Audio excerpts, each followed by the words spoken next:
Bonjour à tous, bienvenue sur Radio Cité 13 dans votre émission spéciale Élections européennes.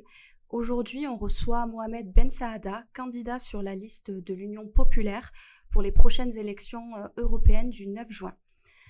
Monsieur Ben Saada, bonjour. Bonjour. Est-ce que vous pouvez vous présenter et nous dire quels sont les principaux axes de votre programme pour les prochaines élections ?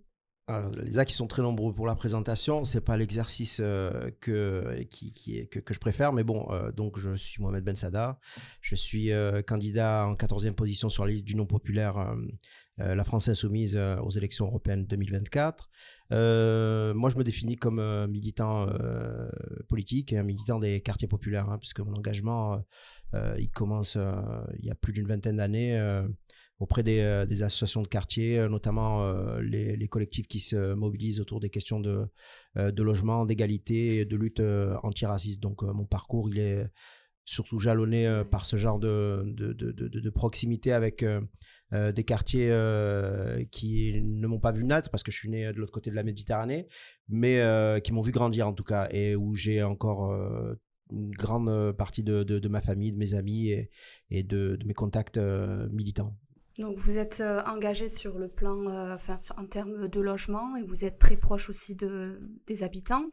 Et quelles mesures proposez-vous pour lutter contre les inégalités sociales et économiques ? La première des mesures, c'est déjà rappeler que cette élection, on en reparlera peut-être s'agissant de la Palestine, et que tout commence pas le 7 octobre, tout commence pas aussi à cette élection.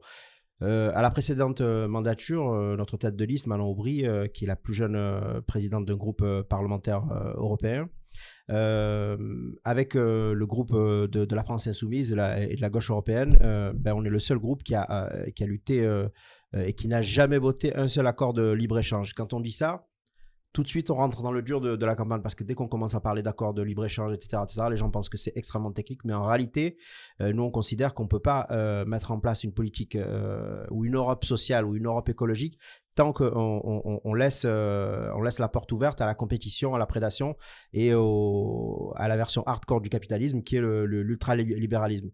Les accords de libre-échange, en fait, ça met en place la compétition entre les salariés, ça met en place la compétition entre les producteurs agricoles, ça met en place la compétition entre l'humanité du Sud et l'humanité du Nord.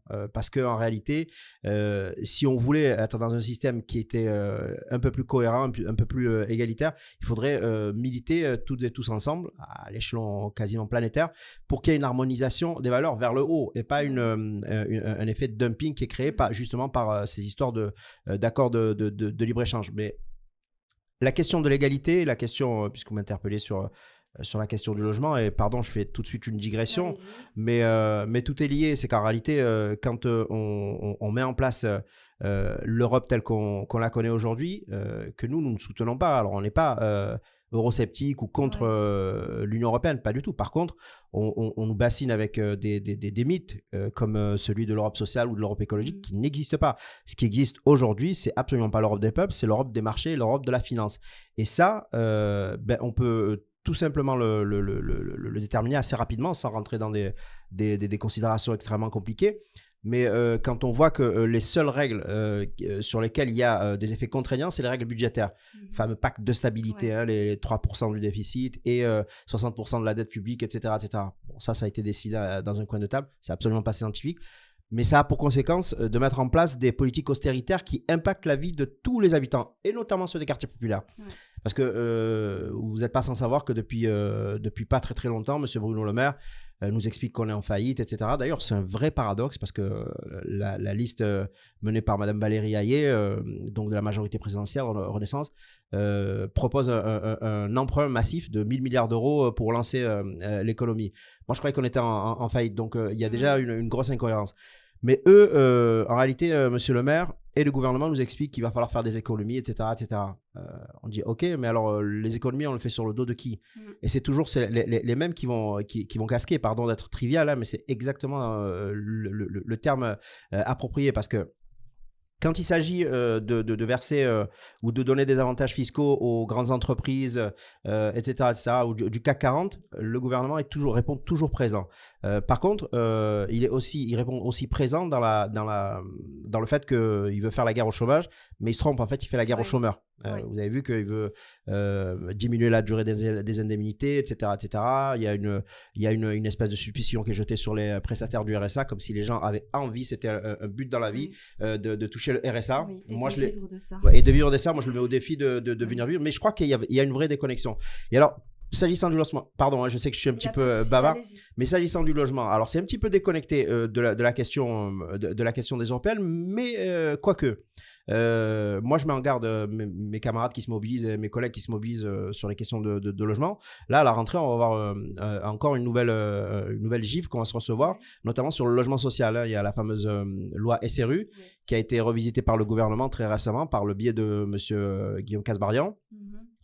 Et qui, au lieu de renforcer les dispositifs qui mettent en place une égalité territoriale et la possibilité de créer des vrais parcours résidentiels ascensionnels, ben non, ils n'ont rien trouvé de mieux que de dire, écoutez, la loi SRU, la loi SRU, c'est une loi qui oblige les communes à mettre à peu près 20% des habitations dans le domaine du social. Bon, c'est complètement contourné par des tas de communes en France qui veulent absolument pas de mixité sociale, qui veulent absolument pas de mélange des populations et qui préfèrent payer des amendes. Donc déjà, le dispositif est un petit peu bancal, mais alors, il rajoute des complications puisqu'il faut rentrer ce qu'ils appellent, eux, le logement intermédiaire. Le logement intermédiaire, c'est 1 300 € pour un F3. Donc, c'est absolument pas accessible pour une très, très grande partie des gens qui habitent dans nos quartiers qui vont se retrouver… Justement, j'allais y venir. Où vont se retrouver ces personnes? Déjà, ils vont continuer à attendre un logement pendant encore des années, puisqu'ils n'y ont pas droit. Et le deuxième mauvais coup dans cette histoire-là, c'est que… on va ressortir les pires pratiques que nous, on a dénoncées depuis des années, notamment dans les collectifs dans lesquels je me mobilisais à l'époque, c'est-à-dire le clientélisme. C'est-à-dire que cette nouvelle loi, la loi de M. Kasbarian, elle donne 100% des premières attributions à la discrétion des maires. Et ça c'est une catastrophe. En termes de démocratie, en termes de transparence, notamment dans les commissions d'attribution, etc., c'est juste une catastrophe. Donc oui, nous, ce qu'on veut, c'est l'Europe sociale. Mais l'Europe sociale et l'Europe écologique, ça passe par le fait que si il faut discuter du pacte de stabilité, qui pour nous est un non-sens absolu, il va falloir quand même qu'on parle de choses un petit peu plus sérieuses. Il y a ce qu'ils appellent le socle européen des droits sociaux. Ça a été voté, tout le monde a applaudi. Depuis 2017, ça a été voté. 2017, tout le monde était très content, etc. Mais il n'y a absolument aucune contrainte qui est appliquée là-dessus. C'est-à-dire qu'en fait, on signe un papier, mais personne ne s'en occupe. De la même manière que là, on a été signé avec fanfare, trompette et tambour, le Green Deal, le fameux pacte écologique. D'ailleurs, je voulais voir avec vous ce thème-là sur l'écologie. Je vous laisse terminer. Oui, justement, c'est juste une histoire de cohérence en réalité. Il faut arrêter de prendre les gens pour des abrutis. Je crois que tout le monde voit ce qui se passe. On signe le pacte écologique. Alors, on a vu… bras dessus, bras dessous, monsieur Macron avec Ursula von der Leyen, se réjouir de cette avancée sur l'écologie, etc., etc. Et pour autant, quelques jours après, il nous annonce que on va re-signer pour 10 ans, voire 15 ans de glyphosate autorisé. On nous explique que le fret pour les trains, c'est pas la solution qui est choisie. Ce sera les super camions qui sont une véritable catastrophe écologique en termes d'empreinte carbone. Et c'est là où elle est l'incohérence. Et nous, ce qu'on dit, si vous voulez faire une Europe sociale et une Europe écologique, que ce soit aussi contraignant, au moins aussi contraignant que les règles d'or budgétaires. Vous, comment votre programme il abordera la transition écologique? Et alors nous, déjà, on ne parle pas de transition… Enfin, si, on en parle, mais… Ou le thème de l'écologie, justement, comment vous l'aborderez? Nous, on parle de bifurcation écologique parce qu'on n'a plus le temps d'être dans la transition. Pourquoi? Je vais expliquer. La transition, ça alors, c'est peut-être un peu plus lent, mais une divergence de… Ouais, c'est une divergence de forme et de fond avec peut-être les écologistes qui pensent qu'on peut faire de l'écologie de l'écologie politique dans un système qui est celui du capitalisme. Mhm. Nous, on parle de bifurcation parce que on le voit, hein, le danger du réchauffement climatique, on le voit au niveau des populations, en Afrique, en Asie et maintenant en Europe, on voit les catastrophes se multiplier, on voit les dangers de la pollution, on voit les effets que ça a notamment sur nos assiettes ou dans l'air qu'on respire. Ouais. Et il est absolument plus le temps de transiger. En réalité, on parle de bifurcation parce qu'effectivement, l'écologie politique, elle doit passer par le fait qu'il faut prendre des mesures.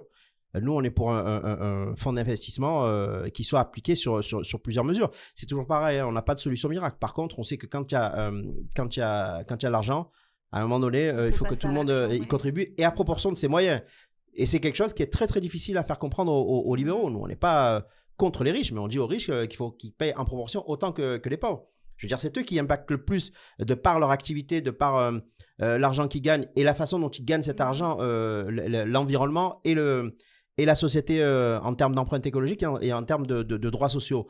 Donc, effectivement, c'est à eux de contribuer. Donc, dans ce fonds européen, nous, on veut revisiter la justice fiscale au niveau européen. On veut mettre en place un ISF européen. Oui. On veut effectivement remettre des droits de douane pour lutter contre cette histoire qui en réalité n'existe pas, hein, de règles miroirs. Vous en avez entendu parler avec l'histoire de la PAC et effectivement qu'il y aurait des accords miroirs. Ça, c'est pas vrai en pratique, il n'y a jamais d'accord miroir. Et donc, ces mesures-là, elles pourraient nous ramener sur l'échelon de 5 ans 3 000 milliards d'euros, c'est-à-dire un budget 4 fois supérieur à ce qui a été sorti pendant la crise du Covid. Pardon Mélanie, je finis sur ça parce qu'en réalité, les moyens, ils existent. On a vu très bizarrement, depuis des décennies, on nous expliquait non, le pacte de stabilité, c'est une intransigeance. Pratiquement, c'était un dogme, c'était une religion. On ne peut pas toucher à ça, etc. Quand est arrivé le Covid, tout de suite, on a oublié les 3% de déficit. Effectivement, l'État s'est remis à investir dans le social, dans l'écologie, etc., etc. Et on a débloqué, la Banque Centrale Européenne a débloqué 750 milliards d'euros. Mais pourquoi on a changé? On nous avait promis que, soi-disant, le monde d'avant le Covid serait plus le monde d'après le Covid. Ben, on a vite oublié ces promesses-là. Donc, en réalité, les plus pragmatiques, c'est nous qui sommes les plus pragmatiques parce qu'on dit qu'effectivement, c'est une histoire de redistribution des richesses et qu'à partir du moment où on fait ces choix politiques qui vont dans le sens des populations et de notre planète, ouais, c'est là-dessus qu'il faut mettre les moyens et surtout pas pour engraisser les multinationales, sachant que dans notre Europe si belle, si démocratique, on a quand même quelques paradis fiscaux, par exemple. Merci pour cette explication très claire et pragmatique. Et vous avez aussi parlé du statut des travailleurs. Qu'est-ce que vous proposez pour améliorer justement les droits des travailleurs et leurs conditions de travail en Europe? Alors, nous déjà, sur la précédente mandature, en 2019, toute la campagne a tourné autour du fameux plombier polonais, etc., etc., avec les circulaires sur les travailleurs détachés et tout le reste. Ce qui est un vrai danger pour le monde du travail actuellement, les travailleuses et les travailleurs, c'est l'ubérisation de toutes les professions. C'est vrai, totalement. Donc nous, on a mis en place des mesures, notamment celle de la présomption de salariat sur les travailleurs qui sont pour éviter les effets de dumping sociaux à l'intérieur déjà de la communauté européenne, qui existait déjà. Et donc, notre camarade Leïla Chaibi, qui est députée européenne, a réussi à faire passer un amendement qui aujourd'hui protège plus de 5 millions de travailleurs ubérisés et qui aujourd'hui, quand ils vont être employés dans des pays différents, pourront être rémunérés à hauteur du salariat avec la couverture sociale du pays dans lequel ils exercent leur activité. Parce que la réalité de cette Europe-là, c'est n'importe quoi. Je vais vous citer un exemple, peut-être qui n'est pas très frappant pour les gens, mais comment est-ce qu'on peut considérer qu'une entreprise embauche, une entreprise, je ne sais pas moi, allemande embauche un salarié italien qui va aller travailler en Grèce. On ne peut pas lui faire appliquer un triple droit social. Et en réalité, le fait de protéger ces salariés par l'histoire de la présomption de salariat, ça fait que quel que soit l'endroit où vous allez travailler, vous allez bénéficier de votre couverture sociale et des droits que vous avez. Par ailleurs, nous, on est pour un un mieux-disant au niveau du SMIC, du SMIC en Europe. Nous, en fait, il faut le calculer par rapport aux 64% du salaire médian européen, ce qui fait à peu près 1600 euros. Hein. Parce que ce qu'il faut savoir, c'est que dans cette Europe, si nous, le SMIC, il est au niveau qu'on connaît aujourd'hui chez nous, 1400 et quelques euros, il faut savoir que par exemple en Bulgarie, il est à 400 euros. Ouais. Quand les gens ont commencé à taper des pieds pour faire rentrer l'Ukraine dans la communauté européenne, il faut savoir que le SMIC ukrainien, c'est à peu près 200-250 euros. Et ça entraîne des effets de dumping social, tout simplement, parce que moi, si j'étais un grand patron, avec absolument aucune empathie pour le travail, et puis surtout en ligne de mire que le profit, ben, je me dirais, mais pourquoi je vais embaucher Mélanie au tarif français, je vais embaucher plutôt un tel ou une telle. C'est plus rentable. Exactement. Et c'est ces règles d'harmonisation qu'il faut mettre en place via le socle de droits sociaux dont je vous parlais. Mais nous, on veut le sacraliser. De la même manière qu'eux, ils sacralisent les règles budgétaires, nous, on veut dire, bah, attendez, ok, vous voulez vraiment l'Europe sociale, on va commencer par ça. Et comment vous allez parvenir justement pour le mettre en place? Bah, il faut qu'on gagne les élections. Ouais. Il faut qu'on fasse des alliances avec nos camarades de la gauche européenne et qu'on arrive à convaincre effectivement que cette Europe, si les gens s'en détournent tellement, c'est que en réalité, ils connaissent de l'Europe que les contraintes. Voilà, les directives, parfois un petit peu abusive, et puis surtout cette distance qui s'est installée entre des gouvernements qui ont beaucoup joué cette espèce d'hypocrisie qui consistait à dire, bon, ben, nous on applique des politiques austéritaires parce que dans le cadre de l'Union européenne, on est tenu par des engagements qu'on a pris avec nos partenaires européens. Mais qui a dit qu'il fallait 3% de déficit? Est-ce que vous la connaissez, l'anecdote sur ces 3% de déficit? Je vous écoute. C'est absolument pas scientifique. Hein, ils se sont mis autour d'une table et je crois qu'il me semble que c'est de l'or. Alors, s'il y a des auditeurs ou des téléspectateurs qui écoutent peuvent me contredire, mais il me semble que c'est Delors qui a dit bah, ce serait bien 3%. Mais vraiment, c'est au doigt mouillé. Au doigt mouillé. Et donc, en réalité, on en est là. Donc, ça fait 30 ans, 40 ans qu'on subit le diktat de choses qui n'ont pas une réalité concrète. Parce que la dette, on nous en parle matin, midi et soir. Et puis après, je vous disais tout à l'heure qu'effectivement, monsieur le maire veut, la liste de Valérie Hayé veut faire un emprunt de 1000 milliards d'euros à la Banque Centrale Européenne. Plutôt que de parler de redistribution des richesses, de mettre à contribution les gens qui polluent le plus la planète, les gens qui, effectivement, en termes de droits sociaux, sont les plus inégalitaires et les gens qui contournent tout le temps les règles de justice fiscale. Nous, on dit non. Non, on est OK pour l'Europe, mais à partir du moment où tout le monde... et logé à la même enseigne. Et c'est intéressant ce que vous dites, vous êtes bien OK pour l'Europe, justement. Oui. Et qui dit Europe aussi, on pense aux frontières. Et vous, comment envisagez-vous cette gestion des frontières et la politique migratoire de l'Union européenne? Déjà, il faut faire le constat que ce qu'on fait en termes d'Union européenne par rapport aux réfugiés climatiques est tout simplement honteux. Le dispositif Frontex, c'est un dispositif criminel. On a vu que le Rassemblement national se glorifiait d'avoir mis sur leur liste, je crois, je ne veux pas dire de bêtises, en 3e position, M. Légéry, qui, en plus d'avoir été viré du dispositif Frontex parce qu'il est dans des histoires un petit peu bizarres de droit social, de harcèlement et de je ne sais pas quoi. En plus de ça, ce gars-là et le Rassemblement national et l'extrême droite en général expliquent que oui, on doit non seulement continuer le dispositif Frontex, mais le renforcer. Oui. La réalité de ce dispositif, c'est qu'on a 30 000 morts qui jonchent les fonds marins en Méditerranée ou dans la Manche. Et ça, pour une Europe qui se dit toujours voilà, droits de l'homme. Et puis surtout, c'est quand même assez hallucinant de dire ça, de mettre en place une Europe forteresse et de continuer une exploitation des ressources minières ou d'autres pays d'une façon quasi coloniale. Faut être honnête avec ça. Je veux dire, on continue à prélever les minerais au Mali, etc. On continue à déforester en Amazonie, on continue à faire des dégâts partout, en disant, en se réfugiant derrière le fait que, soi-disant, nous, notre empreinte carbone, ce qu'on dégage en termes de pollution, c'est pas le pire. Mais en vérité, on est à la source de ces dérèglements climatiques, de ces guerres, de ces guerres qui sont dues à des processus de déstabilisation politique de certains pays et qui font que ces gens-là sont obligés de partir. Et on n'empêchera jamais les gens de venir mettre à l'abri leur individu et surtout leur famille. Je vous donne juste un exemple très rapide. Le Sénégal. On dit, ouais, il y a des Sénégalais qui viennent en Europe. Je parle beaucoup. Pardon. Je vous laisse terminer. Non, mais c'est un exemple qui est parlant.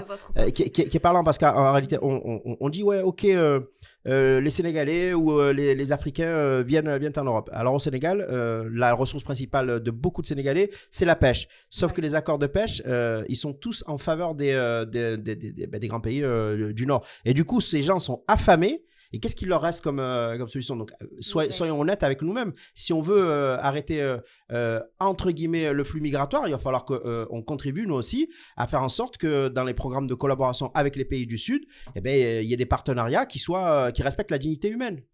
Je vous remercie, Mohamed Ben Saada. Bon, l'émission arrive à son terme. J'aurais aimé continuer à débattre avec vous. Mais j'aimerais quand même vous poser une dernière question. Je vous en prie. Les élections, c'est ce week-end.